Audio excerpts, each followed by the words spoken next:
in advance of elections, including the elections about to take place in 2 weeks. We intend to hold the government accountable for its actions and for this obligation, an obligation every democratic government has, to ensure the rights of those who disagree are not only respected, but protected. The only way to break the past cycle of revolutionary change in Georgia, where change in government only comes from the street, which is a key goal of this government and this society, is for the government to fulfill its obligation to allow enough political space and political pluralism for those citizens and politicians who disagree with those in power to develop their own ideas and organizations, to openly contribute financially to the party of their choice, and to vote their conscience without interference.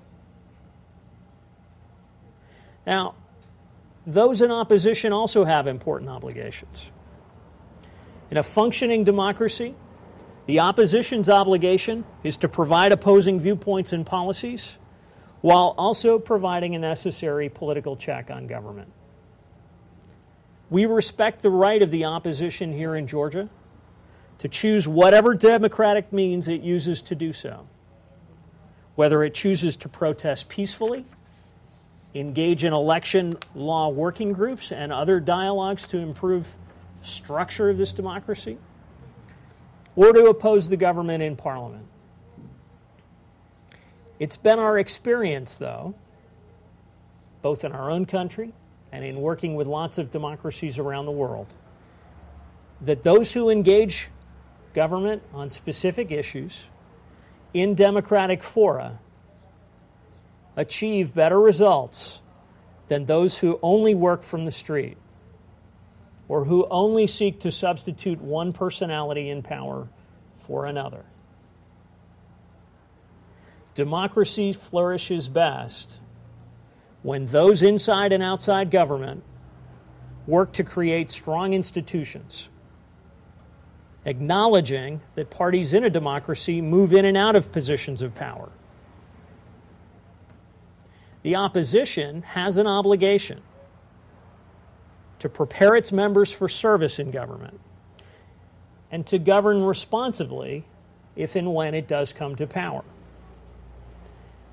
This means preparing in advance for that day when the opposition might take power. It means doing the difficult work of building a party structure at the local, regional, and national levels. It means canvassing the country to talk to average citizens about their needs and their concerns. It means engaging in policy discussions to find credible alternatives to the ideas that are being espoused by the government. And above all, it means engaging all of you, the public, to convince you that the opposition represents a better alternative. It's been our experience that in a democracy, one rarely, if ever, gets exactly what one wants exactly, regardless of whether one or one party is in power or out of power. And that means that for a democracy to function effectively, everyone needs to be prepared to engage in compromise. It doesn't mean that the government is obliged to simply accede to certain opposition demands, or vice versa.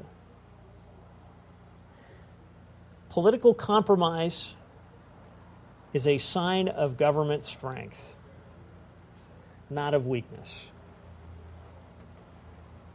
Likewise, opposition parties that are currently achieving incremental progress through compromise shouldn't be considered to be naive.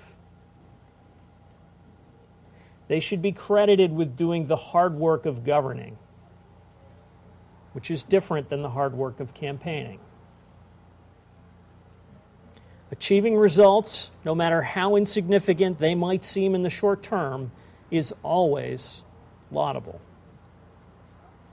Because most, if not all, change that is truly lasting comes about as the result of a number of small steps that over time lead to a larger outcome.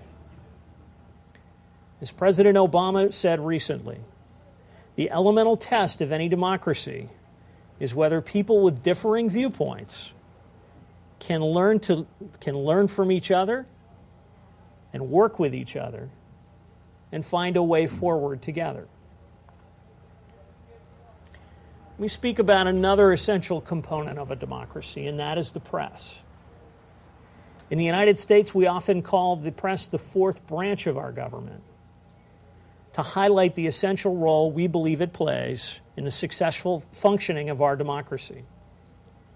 The press has an obligation to ask the hard and uncomfortable questions of both the government and the opposition, of both officials and candidates.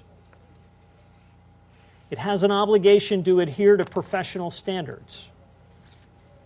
It has an obligation to push for transparency and to hold government accountable. The press should not and cannot be simply a public relations arm for a particular point of view, whether that point of view is in government or outside government. Instead, it needs to ask the critical questions about any issue: who, what, where, when, and especially why. And it also must approach what the government and opposition say with a healthy degree of skepticism to ensure that those statements are based in fact, not simply an assertion. Similarly, we believe that civil society plays a really crucial role in modern democracies. By identifying societal problems, posing solutions, providing a way for people to discuss their differences. Civil society has an obligation not simply to identify problems, but also to pose solutions. And it has an obligation to be as objective as possible, which means criticizing the government from time to time for its failures, but also acknowledging its